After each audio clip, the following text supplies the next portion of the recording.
Hi, and welcome to another episode of Cricket with Drinks. Today, the person I'm going to talk about needs no introduction in the cricketing world. He is the sports editor of Midday. Uh, he also does a weekly quiz, trivia quiz on Facebook and Instagram on cricket memories from the past, and he asks people to guess and basically has an interaction with a number of friends over there. He also has a number of stories to tell about his days as a journalist in the cricketing world. I give to you Clayton Murzello. Clayton, sir, thank you for joining us. Hi, Jaydev. Thank you for having me on the show. Uh, my pleasure. I'm really happy that you're here. Great. So I just want to know, sir, how did you get introduced to cricket? What was the first game that you remember and you were like, wow, I want to be associated with this sport? Well, it started with a magazine which my dad got home one day. Mm-hmm. And that magazine was Sports Week's World of Cricket. Okay. I remember the cover. It had Steve Rickson as the Australian wicketkeeper and Alvin Kalicharan as the batsman. Okay. And my dad was into advertising, and he happened to go to the Sports Week office. And they gave him a copy of the World of Cricket, which he got home. And I remember him taking it out from his suitcase and showing it to me. I don't know what made him do that. So I went through that magazine, and I think my love affair with cricket started from there. How old were you Uh, at then? I was 10 years old. Okay. Yeah. And I didn't play any cricket. All our cricket was restricted to outside our cottage in Prabhadevi, and Okay. then outside our building when the flat came up. So I got hooked onto the game. Another magazine which I remember him buying was the Illustrated Weekly of India special issue before the '79 World Cup. Okay.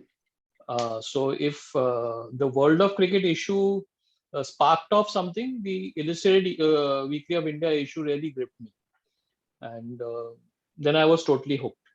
But 79 World Cup was unfortunate for us because I think we lost every game, including the one against Sri Lanka. Yeah, this was the preview to the '79 World Cup. Right. Yeah. And then I started following cricket. I mean, I could remember scores, but I couldn't remember anything of my books. I was quite a weak student, so it's an irony in that sense. Well, I think a lot of sports journalists have said that they remember statistics in sports, but never this thing. But it Yeah, always turned out well for them. it did. It did. And what's the first match you remember watching?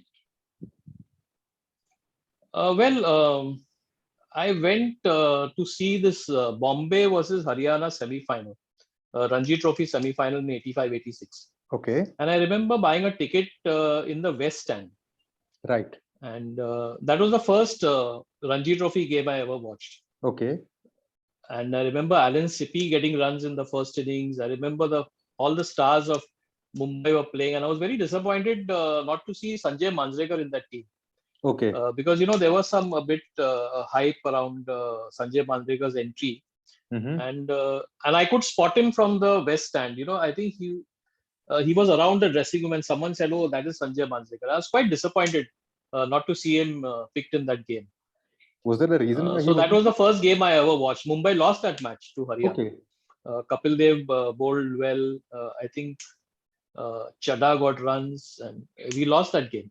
So it's a second time Mumbai lost to Haryana in like a very in The terms of first famous, time, yeah, but yeah. in terms of famous matches, of course, the famous final in. Yes. They've always given Mumbai a hard time when they came to Bombay to play. I see. And that was the second time actually I saw the Wankhede Stadium. The first time was when we were in class 9. We were taken by a school to watch this Tata Football Academy versus Sao Paulo team, a football game. Okay. And that was in '83-'84. At And Wankhede. I think at Wankhede, yes. Yeah. And I think it was after the '83-'84 test match, the fourth test match in the '83-'84 series. Mm-hmm. The West And Indies I one. remember, I looked at the grass and I said, "Oh God, Viv Richards got 100 at this ground, and I'm at this ground." Again, I think I was sitting in the West Stand. So that was an enthralling experience. I'm sure it was.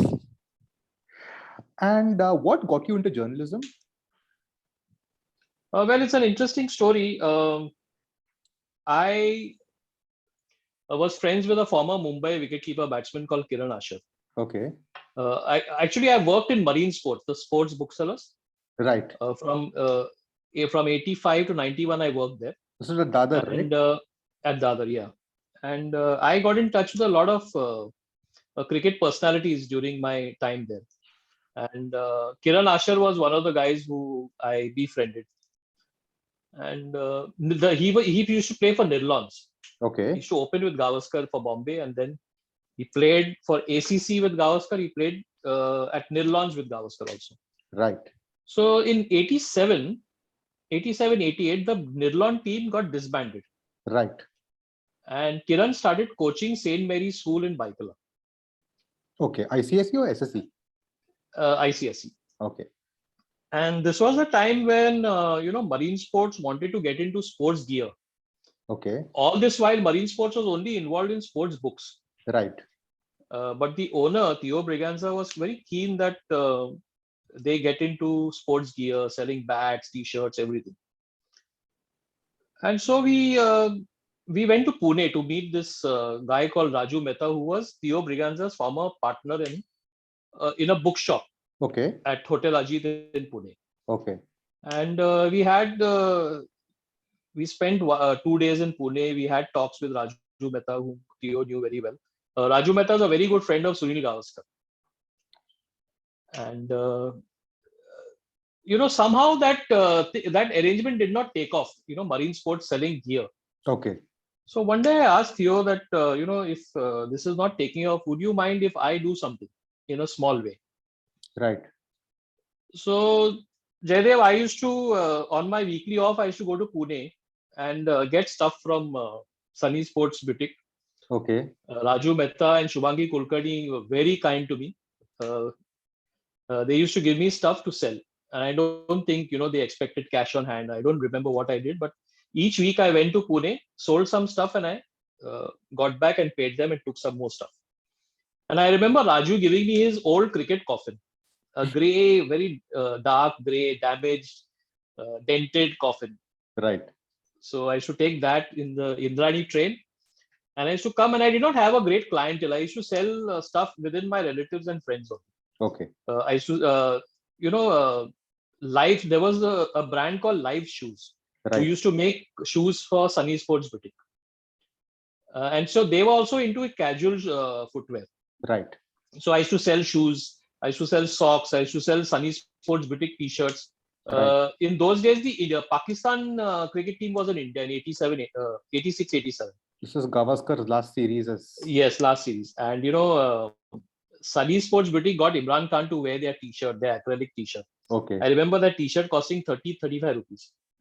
So I used to, and that a picture of Imran Khan appeared in Sports Week. So I used to show my friends and relatives, see, Imran Khan also is using this t-shirt. And I used to sell those t-shirts. Right. Suddenly, I came from Pune one night and Marine Sports was just closing down, but I needed to keep some stocks in the shop. Right. And I opened my kit bag and I was keeping something. And suddenly this guy called Kiran Asher comes to the shop. Mhm. I've seen him before. It's not the first time I met him. But he comes and we are closing. We should close exactly at 8 o'clock. Okay. So anyone after 8 o'clock was not really welcome. But Kiran, being Kiran and a close friend of the establishment, Kiran came and he saw me with that kit bag of stuff and shorts and shirts, and he said, "What are you doing?" I said, "I've started a small little business selling these socks and t-shirts." And he said, "This is wonderful stuff. Why don't you come to my school?" Mm-hmm. So I said, "What school?" He said, "I have started coaching St. Mary's School. Why don't you come there and sell your stuff to my boys? They'll be very interested." So I went to Pune. I bought some cricket stuff. I remember Sunny Tunny bat used to cost 750 those days. I just picked up one bat and I bought, that was the English willow bat, and I bought a couple of Kashmir willow just in case, the kids who couldn't afford the English willow could buy the Kashmir. So I got my coffin again. I got onto my bike and I wrapped the coffin around my bike and went from Prabhadevi to Pune. Baikala. It was a Baikala. steep climb that you know Yeah. St. Mary's School. Yeah. And the first day was very impressive. I sold everything. Okay. I sold everything in the success was so much that they started asking me to get stuff the next week for them. Oh. No, they wanted stuff the next couple of days. I said, I can't do it in a couple of days. It'll have to be next week because I should go on my weekly off Right. to Pune. And then things started for me. And then I came to know that Kiran had a family cricket club called Sundar Cricket Club, Okay. which he asked me to handle, just manage. I said, what are you talking about? I have got no experience in cricket. He said, no, you just go to the club, organize the players, do some administrative work, sit down there, because I'm fed up now. I've done my time with it. And he had stopped playing by then. Okay. So I said, I'll give it a try. And then I became manager of Sundar Cricket Club. In the meantime, St. Mary's won the Giles Shield. Okay. They beat, this is a final which not many people talk about, but they beat Sham in the final. Oh. With their full side, Sachin Tendulkar included. That is a huge story. Yeah. So I watched that match. Which year was this? This was 88. Okay. I watched that match and I went back. I think I went a couple of times during the day and watched that match and came back on duty. Mm-hmm. And I also was studying at Kirti College side by side. So the final got over and St. Mary's won. Great. I also felt part of the team because I supplied them equipment and stuff like that. So they also got very close to me. They knew who I was. And suddenly Kiran comes to the shop and says, Clayton, why don't you do an article on a St. Mary's win? You have seen all the matches. You've seen the final. Right. Again, what are you talking about? I am just contributing, I have no experience in writing at all. He says, no, write one because you have got a lot of contacts with journalists and give them. Let us see whether they publish. In these times, you'll call it a plug. Yeah. Fine. Yeah, it was. So I wrote something down, took the details. And one day, Ayaz Memon happened to come to the shop. Okay. So I told Ayaz that, I've seen the St. Mary's School win. It's quite a major triumph in school cricket. Would you accept an article? And Ayaz was working for Sports Week those days. Okay. So he said, you write it, I'll give it to Javed Akhtar, the news editor, who sadly passed away. Okay. So it was Ayaz who took that article and gave it to Javed, and it got published on the 23rd of May, 1988. And that's how my journey started with midday and journalism. I used to do then statistics because I had no scope to actually write. Right. Local cricket I could have covered, but I started off with statistics. And from there, I went on to local cricket. And then, of course, I got an opportunity in midday in 94. This is when Ayaz was the editor. Or before? Yes, Ayaz was the editor. Yes. Right. And which is the first big match you covered in 94? Since Ayaz was on the tour, very heavily into the tour, I used to be maybe the second or third reporter. Mm-hmm. I used to hang around in the press box, look for diary items and stuff like that. Right. So I think my first match which I was actually covering was the 1994 India versus West Indies one-day, that Vengsarkar benefit match. Okay. It was disrupted by rain and things like that. Okay. So that was the first, and then the New Zealanders came in 95, 96. And I used to cover the full Ranji Trophy season. I remember the 94-95 season where Tendulkar led. I covered the full season, every match. Right. And then I think I got my first one-dayer when the New Zealanders played in Pune. When Chris Keynes got that 100. Right. In Pune. In that 95-96 series. Right. So from there on, I started getting opportunities. I covered the World Cup, a few matches in the World Cup, including that great West Indies Kenya game at Pune. Oh God, the Pune one. Yes, 1993 all out. Yeah, and also the first game of the tournament, the England-New Zealand game at Ahmedabad. Yes, that was where Astle got 100. Astle was the man of the match, yes. Yeah, so that was quite... we talk. I'm sure you share the same sentiment. We talk about players hoping for a good tour and things like that. even journalists hope for a good tour and they pray and things like that. So there was a good incident during that England-New Zealand game. Since we were an afternoon paper, we had to do something different. That was the challenge for us. Right. A big challenge. Had to be different. Morningers copies won't do. So after the game, I went to the team hotel. The team was staying in Kama Hotel in Ahmedabad, the New Zealand team. And they had beaten England. Yeah, the first match they won. And then this Astle got 100 and things like that. So I was very keen to interview Astle. Right. So I went to the hotel lobby and discovered the team is in a party. I inquired how long will they take, no idea. I hung around. While I've not yet filed anything for the edition. Suddenly, after maybe about 45 minutes later, Glenn Turner, the coach, comes out. And I knew Glenn Turner because I'd covered the series, the season before. Right. And I told him that I wanted to speak to Nathan Astle. He said, no chance, they are partying inside. And this is not the right time. Very kind, of course. And I was all set to leave. And then suddenly, Nathan Astle comes out of the room. They had a party on the ground floor of the hotel. Right. And I asked him that I want to interview you on this knock and thing. So he said, maybe he was very high spirited. Said, I've just come out of a party. Can we do it tomorrow? So I reluctantly said, yes, okay, no problem. But the point was to have the Centurion on the day of the match. Right. I made my way out. I remember there was a security grid there when it came out, and suddenly I hear Astle calling out to me, Mike, hang on. I said, what happened? He said, come up, we'll do the interview. I don't know what happened. An angel came or something like that.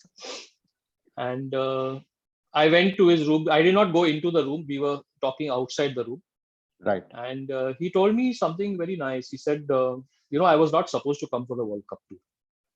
I did not want to come. So I said, why? He said, I lost my grandfather just 2 days before the team departed. And I was in no mood to go. But my grandmother told me, no, you should go and get 100 for it. And this is my 100 for it. That's a lovely story. I was on cloud 9. That's a great story. So you've been very vocal about how easy it was to access players back then versus what it is now. And do you see is that disappointing for you as a journalist? I know it's a silly question to ask, but it's also very challenging to get a story out of them given the rules and regulations now, not just by the BCCI but also other cricketing boards. It is. It's not a silly question. It's a valid question. I think access is a big problem. There should be some relaxations for access. I know security is an issue and things like that. I mean, but it makes the game less interesting if all these, this convention is put into place. I mean, how can a reporter get a kick out of reporting today? I don't understand. Right. I don't report now because I have to look after other things in the paper. But I often wonder, I mean, where is the challenge? Right.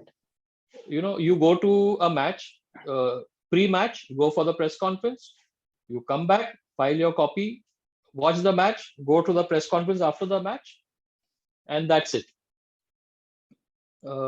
It doesn't make the job interesting. But unless you have to find ways to make it interesting.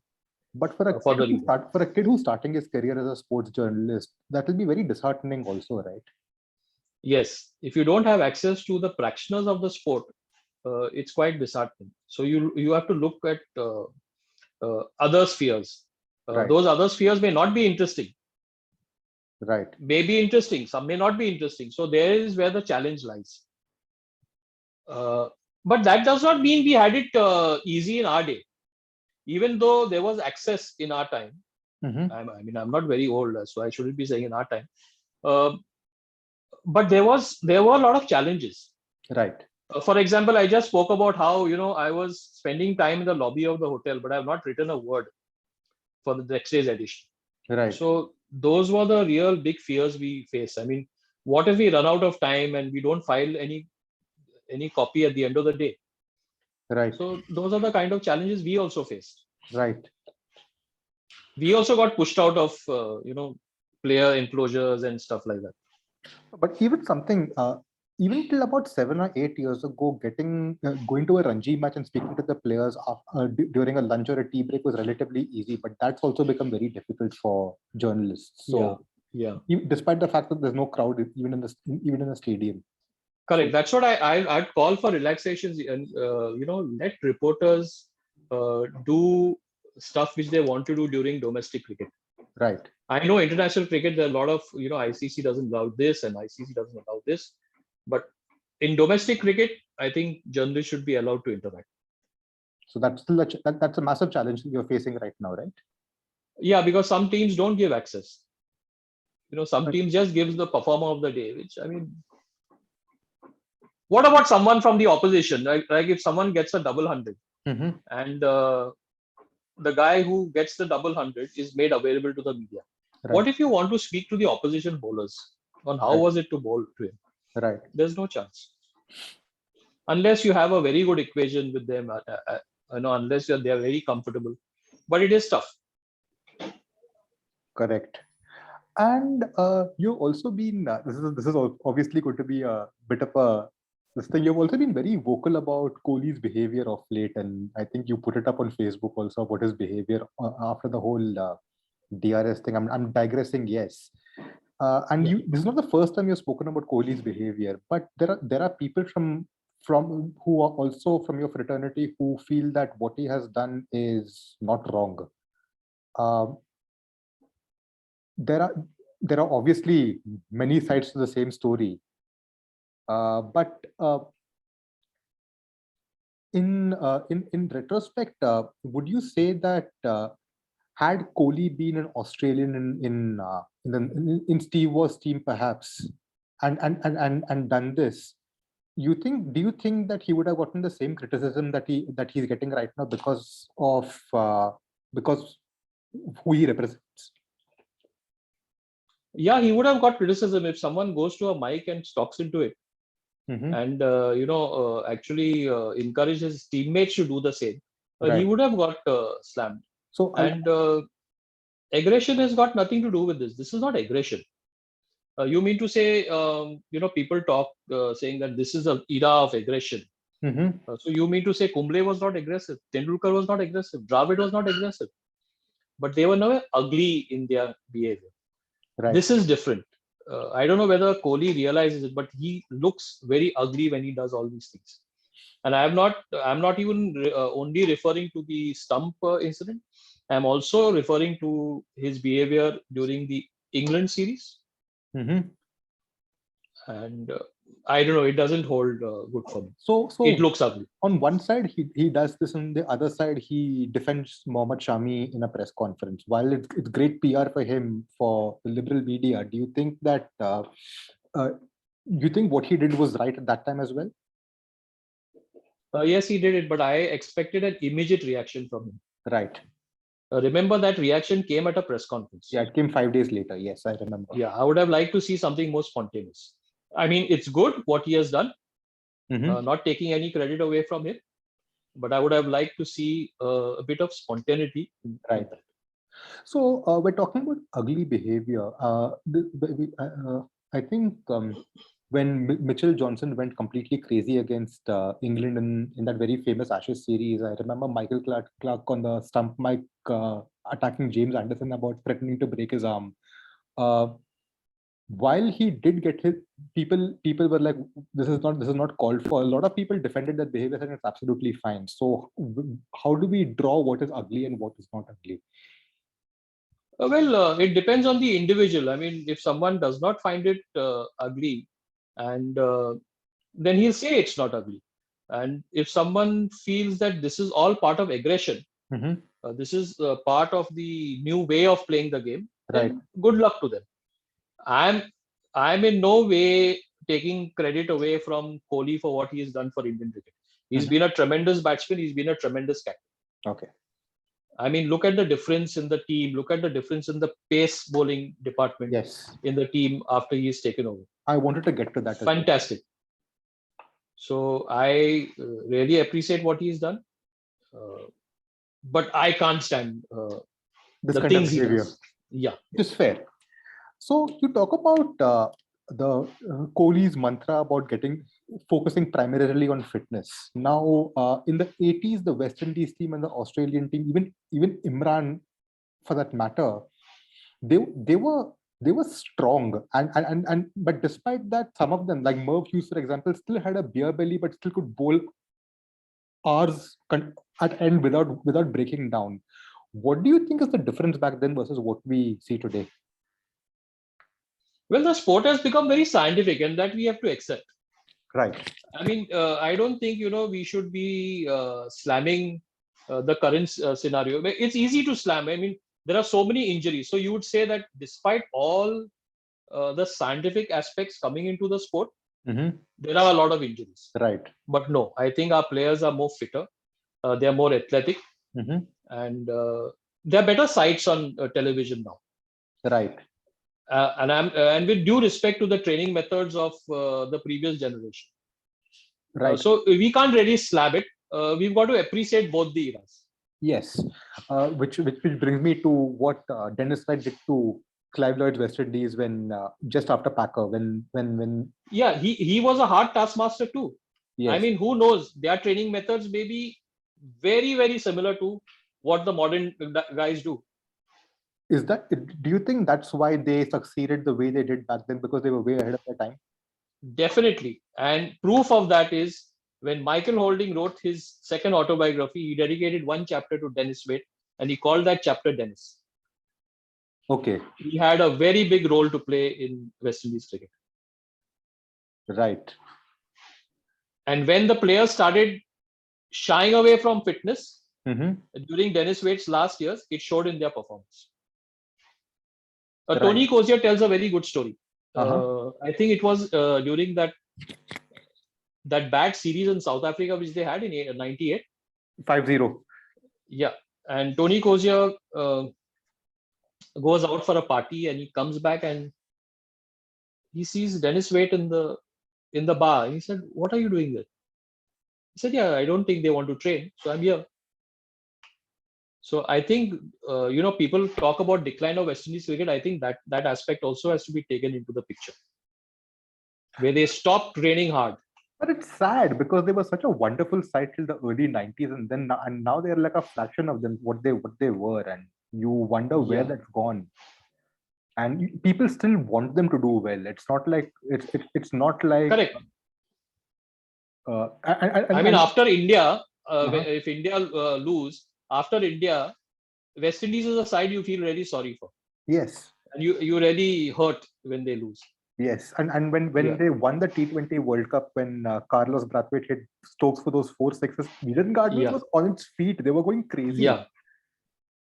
So that kind of love, and despite that love, especially from India, given the richness of the board, we should be doing more for West Indies should be doing more for their cricket, but I think the board also has its own set of political issues over there. Yeah, there are a lot of factors which have contributed to their decline. Not only the players opting for T20 leagues, their board administration has been pathetic. They have not got the right people among the former players to get involved in the board. Right. Former players don't seem to be happy. So there are a variety of reasons for West Indies cricket's decline. But Clive Lloyd was there for a while, and I don't know what happened there also. I think someone missed the boat somewhere.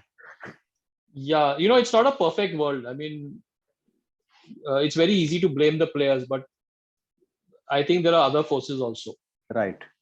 Yeah, and veterans tend to, talk about their time and tend to not understand the modern psyche. Correct. So which again comes back to veterans versus modern day players. The whole so given Kohli stepped down as captain now, who do you think would be the next person to work beautifully and seamlessly with Dravid as coach? Kohli and Shastri were a beautiful combination because both were very similar in their outlook. Yeah. Shastri a lot of people criticize him for a lot of things, which is unfair. But he, I personally believe that he gave his 200% despite having the least amount of talent in the Indian cricket team, and he turned out to be one of the best players we had. Yeah. So, do you think there's somebody in the Indian team currently who will gel with Dravid and work beautifully the same way as Virat? I think Rohit will gel well to an extent. He's not got age on his side, but you cannot deny him that role as captain of the limited overs outfit. Right. If at all you want to have a separate captain for Test cricket, then I think KL Rahul is worth a gamble. Okay. And what people are talking about Rishabh Pant and Bumrah also. What are your take on? What's your take on that? Bumrah too young. Rishabh Pant, I don't know whether he'll turn out and like another Kohli and do something crazy. I'm not too sure. I mean, anything is possible with anyone, but I think KL Rahul is a good gamble to take. Okay. Yeah. Maybe that will help his game also. Right. He's been guilty of inconsistency. Correct. I think leadership, the responsibility will help his game. Right. So there's one more thing I wanted to talk to you about, sir. Basically, a lot of people have been vocal about Ravi Ashwin and the way he's played the game. Also, they say that the spirit of the game does not exist when he man cuts people or defends what he has done in an IPL game. For example, he said that I did not. When the whole Rishabh Pant controversy happened and the ball deflected, he said, I didn't know, but had I known, I would have still taken the single. Do you think that that kind of attitude is okay for competitive sport, or do you feel that there are some lines that need to be drawn as well? No, I think you play hard, you play within the rules. Right. I have no problems if people say that the spirit of cricket is breached there. I have absolutely no problems. My point is, you got to behave well.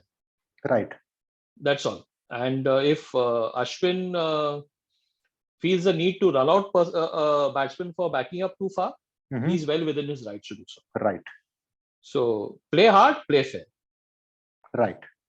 And I'm a big fan of Australian cricket. So am I. That's the way they play their cricket. So am I. In fact, I was pretty happy to see the Ashes result this time.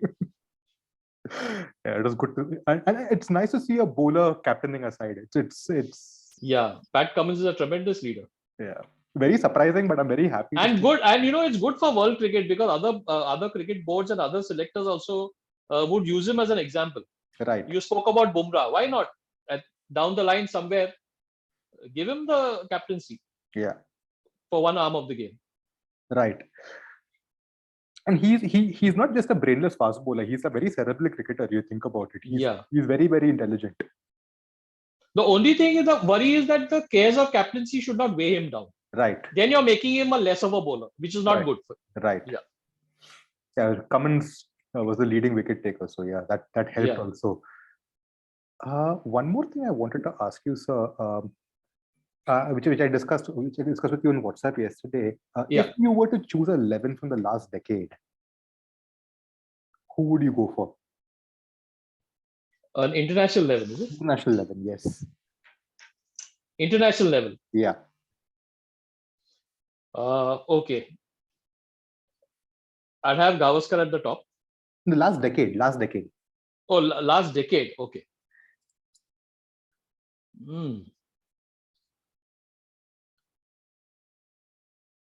I would have David Warner as one of the openers. I would have a KL Rahul. Okay.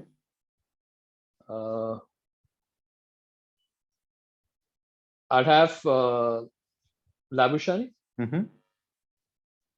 Kohli, of course.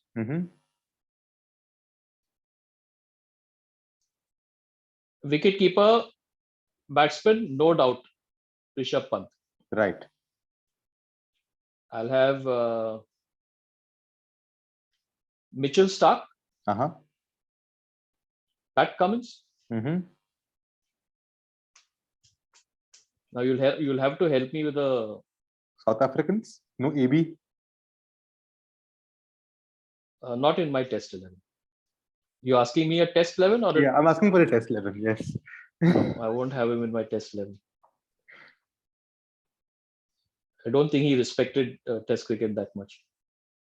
I'd probably have Sangakkara as my keeper. Yeah, that's a good choice. But the way Rishabh has gone, I mean, look at the last test match. I mean, Yeah, it's he so batted unfortunate. beautifully. Great 100. He batted And beautifully. the side lost. So where are we now? We are. We're at Rishabh Pant. How many are we? We've got Stark, we've got Cummins, we've got Bonner, we've got KL Rahul. That's 2. We've got Kohli, we've got Lambushin, we've got Rishabh Pant, we've got Stark, we've got. I would pick Herath as one of my spinners. Oh yeah. Stain. So we have got our 11 now. Stain. No, I'll go for Mockle. Oh really? Yeah. Why do you say that? I just like his. I love his style. I mean, and he's a performer also. Right. No disrespect to Stain. Just a personal favorite. Sure, that's completely justified. Yeah. Yeah, but it's predominantly an Indian and Australian side. Yeah. I mean, which are the sides dominating world cricket? It's so sad. Look at England. Yeah. Terrible performance. Terrible bunch of cricketers. Oh, it's sad because 3 years ago they were doing very well in Test cricket. Yeah, and I think they worked on their development maybe about 8 to 9 years ago. So I'm very surprised to see all that work going down the drain now. Yeah, they've taken some stupid decisions also of in some cases it's paid off, but I mean not having your 2 great fast bowlers for a first up contest. I mean, how do you explain that? Yeah, it's a very bad way to play cricket, very bad way to lead a country also. They didn't even get Ben Foakes as their keeper, and he did a spectacular job in India. Yeah, he was very, very good. He's a good keeper. Yeah. Which also, where do you think English cricket is going because of this? So they focus primarily on the ODIs and T20s. David Gower yesterday lamented and blamed the IPL. So I think that which is very unfortunate because while personally I'm not a fan of league cricket, I think the IPL has done a phenomenal job to give access to and opportunities to so many kids in India and internationally. So I think like Rashid Khan would have been a nobody had it not been for the IPL. He's a superb bowler. Yeah. No, I think limited overs cricket, T20 cricket has damaged Test cricket on the whole. Let's not get only, let's not blame only the IPL. T20. Because there are other leagues all over the world. Right. So I think, you have to apportion blame to the other leagues also. Right. Blame is it's not a right word to use, but that's one of the reasons why Test cricket is going down. So would you? But you have got to face it. I mean, you've got to make the adjustment. What's the solution? Would you prefer more sporting wickets in a T20 game, or would it still be or do you still think it should be a batsman's game only in T20? No, you should have good sporting wickets for T20 cricket. This is where the administrators are messing it up. Right. If you give, it's like bowling just like a bowling machine now. Yeah. I mean, what's the fun? I really don't understand what kick people get by just watching 4s and 6s. I mean, won't you get fed up one day? Take the IPL season. I mean, by mid IPL, aren't you fed up of watching all that? Yes, 6 hit 560, and I'm like, why? Yeah, the argument is say, the finishes are thrilling. Yeah, in a T20 cricket, you will get close finishes. Yeah, I mean, why are you so surprised? You will. So it's good for the game. I mean, it's feeding the game. It's supporting a lot of cricketers, a lot of families. The women folk have got interested in cricket, which is a very big plus. So it has its advantages. But what I dislike is that when countries fare badly, Mhm. then they blame the IPL. Yeah, You know, if you want to blame the IPL, then be consistent. right, Blame the IPL before your test series starts. Make that comment. right. If players are picked on the basis of T20 form, Mhm. then by all means go out and make that comment. But don't blame the IPL after the debacle. Correct, correct. And where do you see, what do you see in the future of the game? I know there's now 100 ball thing, which is going to eventually replace T20. But where do you see the game going from here? Do you see more day-night test matches? Do you see the day game going out completely in term and more No, I ping? don't see the day game going out completely. And I have a different view to the ping ball. Uh-huh. Uh, Maybe the ping ball game attracted a lot of crowds at the Eden Gardens. Mm-hmm. Uh, but I think ping ball cricket is just aping England and Australia. I don't think ping ball cricket is going to help Indian cricket. Instead, keep it the day game and promote it better. Right. At the moment, you're only depending on viewership for support of in Test cricket. Correct. Promote it better. It's a longer game. There are so many things to do on the side. Right. The Indian Cricket Board does nothing. So instead of thinking, ping ball and all these gimmicks, I mean, go with what you've got. Promote what you've got.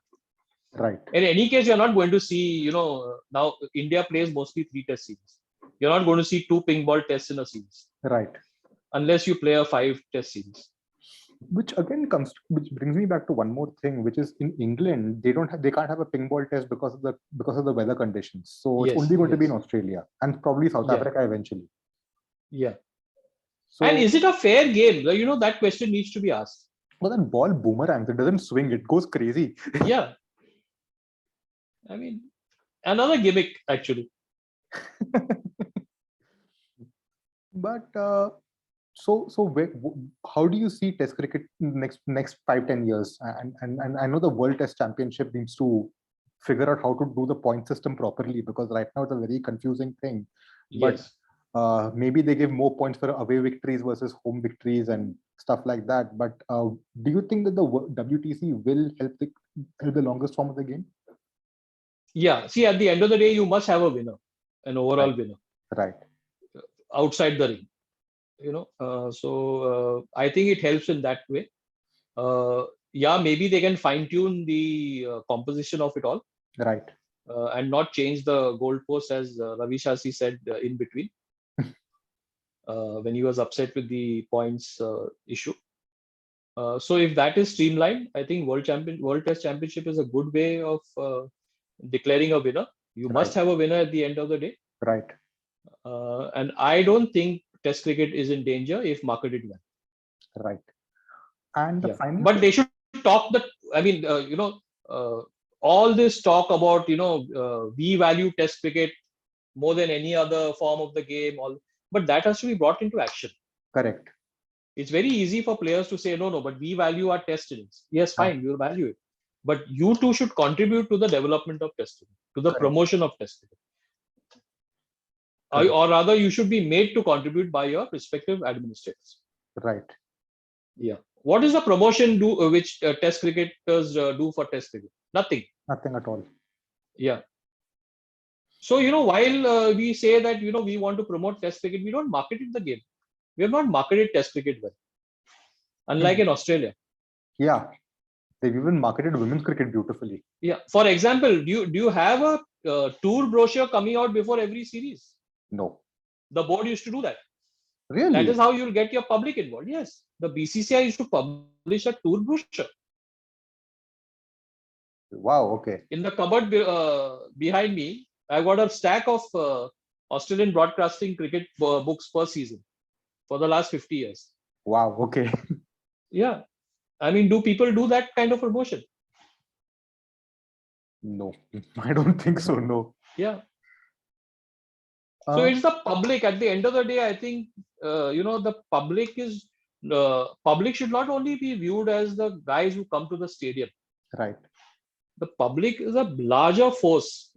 Watching on television, following on the internet, armchair followers of the game. Right. They also are part of all this great rainbow of cricket. Correct. And one of the questions I also had, this is the penultimate question. New Zealand, since they won the World Test Championship, I think one thing very unfortunate about their side is no cricketing board has taken them seriously, despite everything they've done in terms of their victories and in the last decade, even longer than the last decade, last 2 decades, 3 decades even. Wouldn't it help them to also have longer series compared to just a 2 test match series or a 1 test series, and see where, so even if India tours New Zealand or New Zealand comes to India, maybe have more test matches to see how we perform against them in future? Yeah, we can start with a longer series in their country. Yes. For example, if we tour New Zealand or if we tour South Africa, I was speaking to Omar Henry the other day, and he said, what a wonderful contest this would have been had it been a 5-test series. Yeah. Especially when India goes to South Africa. Now you would ask, why not in India? Because of the conditions. Yes. No team really plays well in India. Yeah. And a 5-test series in India would be a waste. Yeah. Let's accept that. So if we go to New Zealand or if we go to South Africa, I think a 5-test series will be a good contest. Yeah, it will be a great because contest. it gives you, the Indian team, a chance to get back, because their conditions are so difficult in New Zealand. It borders on the unfair. Yes, it does. It does. And if India have not won there since 2008, there is a reason for that. Yeah, the conditions are bizarre. Twice we have played 2 test series. I mean, how meaningless is that? That's true.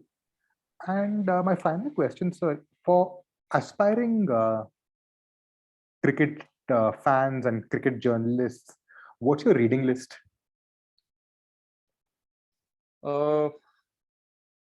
You're asking me to suggest, is it? Yes.